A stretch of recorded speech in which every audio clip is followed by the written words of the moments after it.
changing your life one story at a time. This is the Chicken Soup for the Soul podcast with Editor-in-Chief Amy Newmark. Hey, it's Amy Newmark with your daily dose of Chicken Soup for the Soul inspiration to make you simply happy. It's Friend Friday, and today we have a special guest, travel expert Pauline Frommer, whose name you undoubtedly recognize from all of those Frommer's guidebooks. So, Pauline, welcome to the Chicken Soup for the Soul podcast. And by the way, congratulations on the 60th anniversary of Frommer Guides. Oh, thank you so much, and thank you for having me. Well, it's my pleasure. For those of you who don't know about Frommer, these are the most amazing travel guides. You can check them out in print, which is very important now. I personally love to have a print guidebook when I go someplace. It's like my Bible that I carry around with me, and I mark it up, and it becomes a souvenir of my trip. And then also Frommer is online and has all kinds of different offerings, which Pauline will get into. Pauline, and ebooks. If you want to carry it on your phone, if you want to carry it on a tablet, you can do that too. That's great too. Yeah. I like the print book, and then I make my husband carry it. So that works for me. I just rip them apart. I just rip out the sections I'm going to be using. So I'm actually destroying books all the time. Oh my goodness. See, as a book lover, creator, I know. I have a hard time with that. I feel guilty when I turn the pages over. Oh, that's funny. And then I'll be like, well, it's a paperback. It's okay. Well, Pauline is the editorial director of the Frommer Guides. She's the author of the best-selling guidebook to New York City for the last 4 years. It's called Frommer's Easy Guide to New York City. Right. She oversees all the other books. She oversees Frommers.com. She has a nationally syndicated radio talk show about travel on ABC. She's on television all over the place, radio all over the place. You've definitely seen her. She works with her father, Arthur. I do. Which is very cool. And she has 2 teenage daughters who she's raising with her husband in New York City. So this is a very busy woman who has actually joined me in studio today in Times Square. She took time out from her day to join me here, so I'm grateful for that. Well, I'm friends with your engineer, so I'm always happy to come in here. So, I talk all the time at Chicken Soup for the Soul about the benefits of traveling. I'm a big proponent of stepping outside your comfort zone and traveling. And you probably know some of the science and some of the empirical evidence behind the fact that travel is so beneficial. So let's talk about that. Well, I think we all know that downtime, doing something different, is rejuvenating. It gives you a different perspective on your life. It makes you happier. But not only downtime, planning for travel can make you happier. There was recently a study, and it found that people who were planning for trips were the happiest. And second happiest was when you were on the trips. And then it's unclear whether going on the trip makes you happy after the trip. Maybe because you have all that email to catch up on. I'm not sure. But I always say to people, read before your trips. And it doesn't have to be just travel guides, although we're thrilled if it is. Read novels, rent movies that take place in the place you're going to, read about the art history, read about the history. It brings travel into your daily life and makes your life so much richer. And then when you're on the ground in the destination, you're not just waiting for somebody else to tell you what you should be seeing. You bring your own ideas to it, and you're having revelations and really enjoying yourself. I totally agree with you. I've been doing that for years.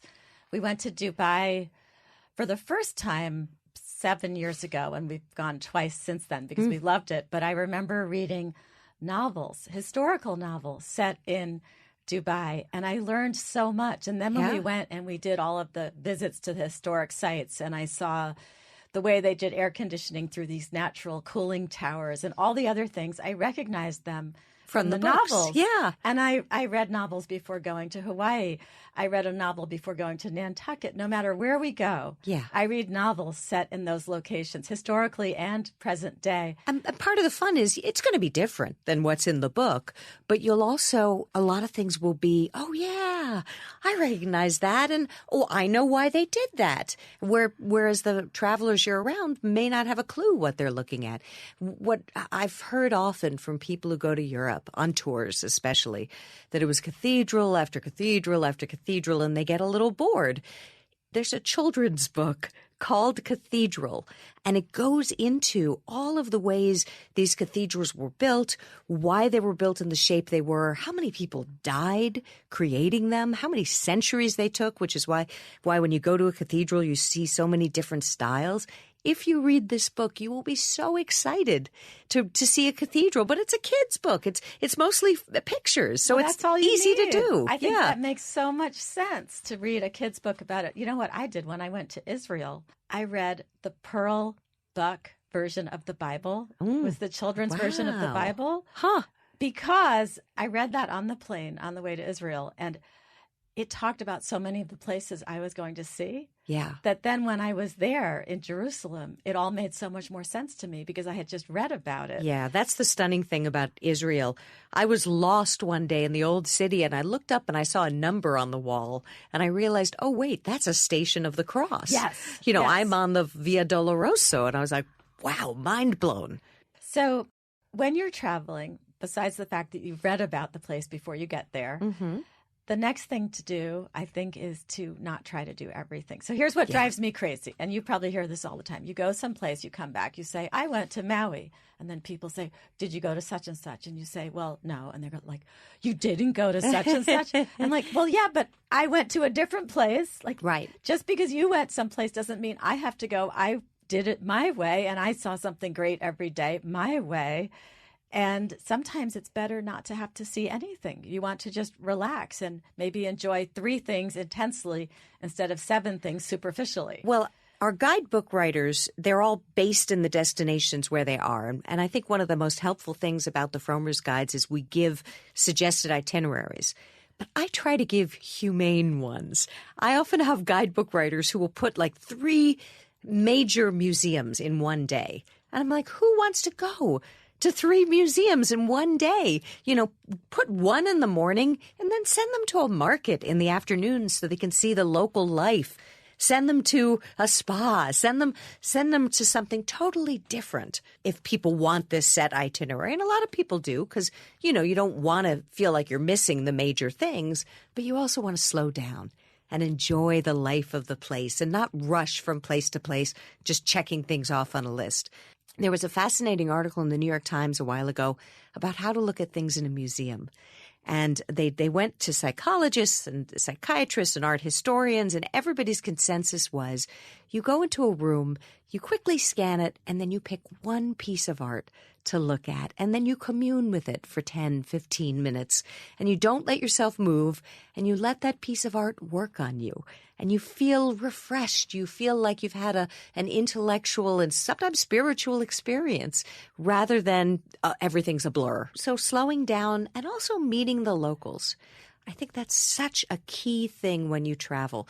One of the things I've taken to doing now is I'll go on Facebook and I'll say to all my buddies, do you have a friend in the place where I'm going that I could take out to dinner? Because I travel so much and it becomes a little isolating sometimes. And that's always the highlight of my trip, when I take this stranger out to dinner and learn about the local life and feel like I've made an actual connection in the place. And there's other ways you can do it. Like there are these wonderful tours all around the world. I just did this in Chicago.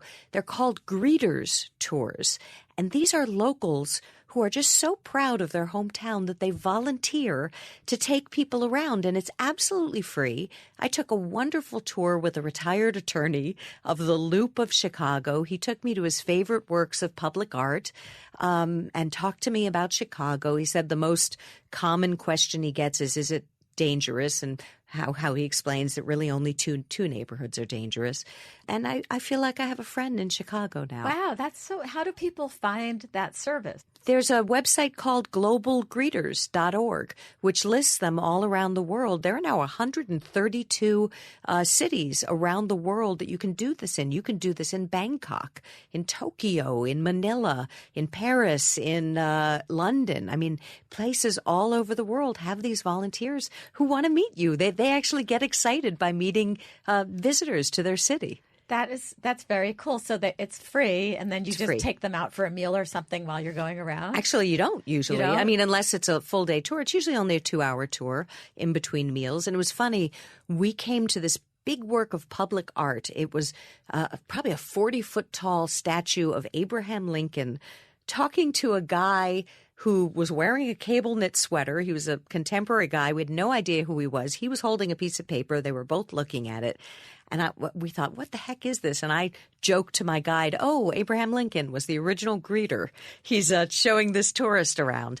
And my greeter, Bill, after we went on our tour, looked it up and then sent me an email to tell me what the statue meant. It was actually Lincoln explaining the Gettysburg Address to a contemporary man and what it should mean for America today. I wish I'd known that when I was looking at the statue. That's so interesting. But, it was great that Bill took the time to do this after the tour. I'm kind of shocked that I didn't know about that. So thank you for that. It's wonderful. Global greeters. That is great. In Jamaica, I did it. I mentioned I was a cook. I love cooking at home. And they hooked me up with a Jamaican woman, and I learned to make ackee in her home. Ackee is this Jamaican fruit. It looks like a brain, actually. But when you cook it up, it tastes like the creamiest eggs you've ever had. It's so delightful a dish. Wow. Yeah. So that's really interesting. Now, you travel a lot for business, but you're not writing the guides. Are you checking out what is in the guides to see what you think about it? I write the New York City guide. In fact, Correct. My teenagers think it's hilarious because for a month of the year, they'll come home and I'll be taking a disco nap because I have to stay out from midnight till 4 a.m. checking out nightlife. But when I travel, I try and check in with our writers. We trust our writers. I mean, they tend to be the best local journalists, so I don't double check their work usually. I do a lot of travel for my radio show. We'll often do broadcasts in different places around the world. Sometimes we'll do videos. So I'm usually doing my own work, not checking up on my authors, because I love my authors. I think I'm so proud to be keeping journalists employed. Yeah. It's a rough time for journalists. It is. Very 70% have lost their jobs in the last decade. My son is a journalist. He's working, though. Good. Yes. Congratulations. He's that guy, the working journalist. Yeah. So you talked about how people are the happiest when they're planning their trip. Not quite as happy when they're on their trip, but still think pretty very, happy. very happy. Yeah. Then they come home and they say, I'm never going on another vacation because now I'm losing all of my vacation afterglow because I have so much work to do. So much work to catch up on. Yeah, so you got to delegate before your trip. I mean, actually, we're talking about people taking vacations. Too many Americans don't take them at all. They're scared of maybe people realizing they're not as unreplaceable as they'd like to think themselves are, or they maybe have real fears that are justifiable that they could lose their job if they took a vacation. And so fewer and fewer Americans are taking vacations, and that's not good. That tires you out. You need a break. You need downtime in your life. Otherwise, what's the point of living your life? It's not just about having a job. I agree. I mean, my husband and I, we run our company, but we force ourselves to take vacations. We actually took 2 weeks off in November, which was the longest vacation we've taken while we've been at Chicken Soup for the Soul. But we went to Oman and Dubai. But I killed myself before we left getting work done ahead of time. I'm doing that too right now. I killed myself when I got home. But while I was away, the only work I did do was I knew that in terms of stress, I needed to keep up with the email.